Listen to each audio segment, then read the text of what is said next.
Welcome to Eternal Freedom.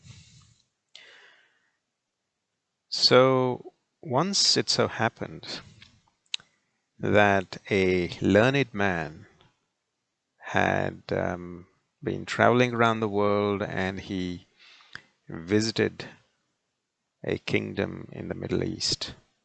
And he talked about a tree that bestowed eternal life. And obviously, the king was very interested. And so the king picked his most loyal minister and asked him to go in the search of a tree that would grant eternal life. And the minister traveled to India and he went to the south. He traveled around asking people and went all the way up to the north, to the east, to the west. He traveled everywhere in search of that tree that bestowed eternal life. And whenever he asked people of something like this, most common reaction was that people thought he was crazy. He was a fool. They said there's nothing like this has ever existed, or they know nothing about anything like this. And others kind of thought that he was just making fun of them. And so the minister was in his early 30s, and by the time he had traveled all of India, north and south and east and west, he had become old. But this desire to search for that tree that his king had asked him to do was still there. And in the meantime, the king used to always send him some money to ensure that he was able to meet his daily survival needs. And as time went by, he became more and more disillusioned, dejected, and he had gray hair, gray beard, and he was struggling to walk. And so one day he decided that he could not find that tree and he had been unsuccessful, and he decided to give up, and he said, I have to go back to my country before I die. So as he made his way back to his country, on the way he thought, let me go and visit this Sufi saint, a famous saint who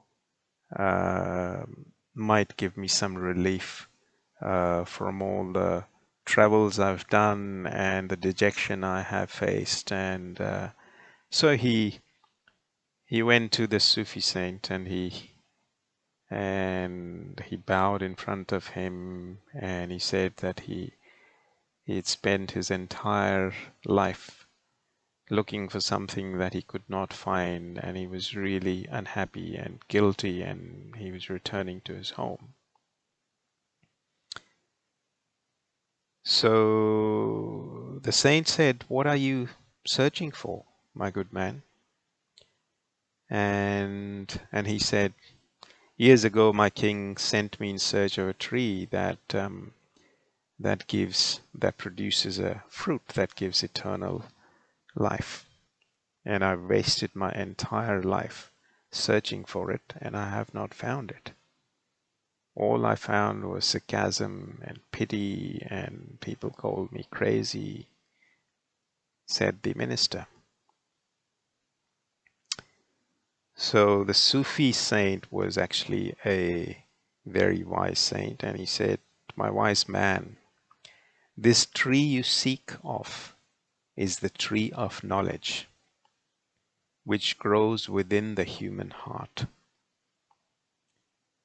You've been searching for what's readily apparent.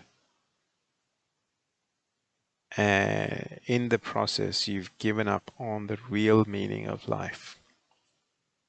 So he said, what you've been searching for outside was never outside. It is within you. It is that tree of knowledge. And once you know that tree of knowledge, you know your own essence.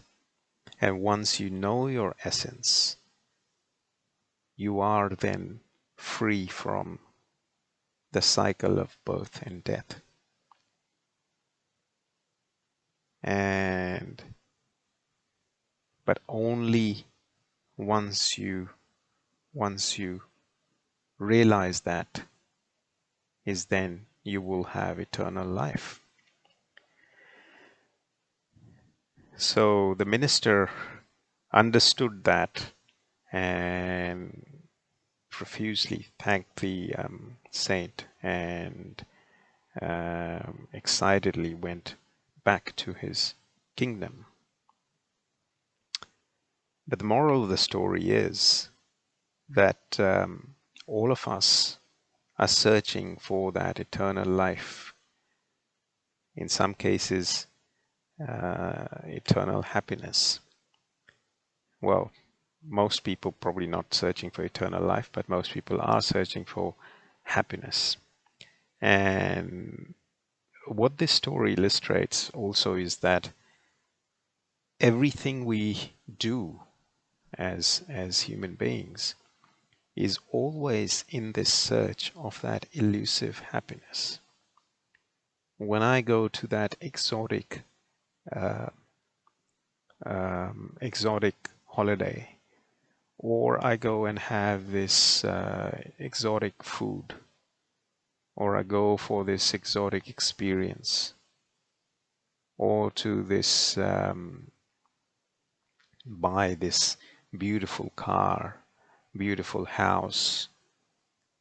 All I'm hoping is that all of these things are going to give me that elusive happiness that I have been searching for. Because were it not that that I had believed that elusive happiness would be mine, I would not be struggling and striving for these things. But of course, that is the beauty of this illusion, that it appears that the happiness resides in the objects, in obtaining those objects. So once you obtain the object, you think that you should be happy. And of course you are happy. You are happy. Everyone's happy for maybe a minute or two, maybe for some time. But then after that, that seeking, that craving for more continues. And so it goes on and on and on. We're continually looking for new experiences, new ways to make you happy. And I suppose it is quite clear when we look for an experience, that experience, if it is very novel, very unique, way out of our expectations, for a minute or two, it stops us from thinking, from being that egoic self who's searching. And our true self shines in that instant, because the seeking, the craving, the desire is all finished in that moment that we obtain that particular object or that experience. So the true being shines forth. And when it shines, we feel happy. So the happiness is not as a result of the experience. It is as a result of us getting in touch with our true self, true being. Perhaps another example might suffice. So many years back when I was in a place called Sunderland in the UK, and of course the name Sunderland, in my idea of that place was, before I visited that place, was that it's got sun, there must be some sun there, and it's close to the water, so it must be a great place to be. But not until I reached there and I started living there, I found that for the first 6 months there was no sun, and it was extremely cloudy, drizzling all the time. It was actually completely opposite of that. And so I thought I should probably go and in search for a place which had more sunlight. So I traveled south to a place called Oxfordshire or Oxford, and of course there was more sun there. And but in going to that place, and then later on I found that there was probably more sun in a place called Australia, so I moved and migrated there. And what I realized in all of this was that the sun is always there. It's shining all the time. What is different is that the sun is obscured by the clouds. And in some parts of the world, the clouds are quite dense and it's always cloudy. In other parts, there are no clouds. There is no rain at all. And so it is with the self. The self is always there, always shining. And when the self shines, there's happiness all the time. There's peace. There's tranquility. There's bliss. There's joy. But oftentimes the self gets covered by this thin layer of dust, or this thin veil of egoic identity. Whenever that egoic identity covers the self, you have unhappiness, you have sorrow. And that egoic identity believes that the true happiness lies in going to a novel place, a unique place, an exotic place. And when you go to some of those places, for a minute or two, the egoic self disappears because it's so astounded, it's so stupefied, it's so shocked by what it is seeing that it just dissolves, it disappears. And in that moment, the being shines forth, the happiness comes out. The more clear the sky is, so to speak, the more clear you'll see the sun.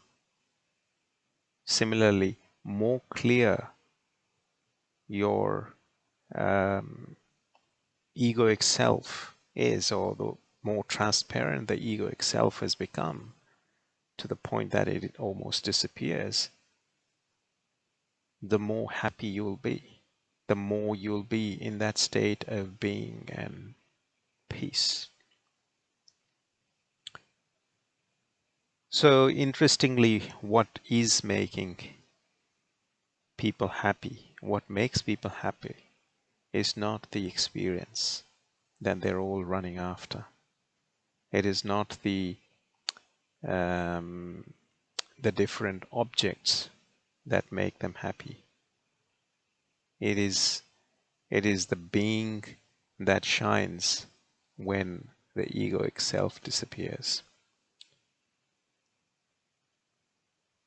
It is when you remove the cover of the cloud and the light of the sun reaches you. That's when you have complete happiness. Hopefully that makes sense.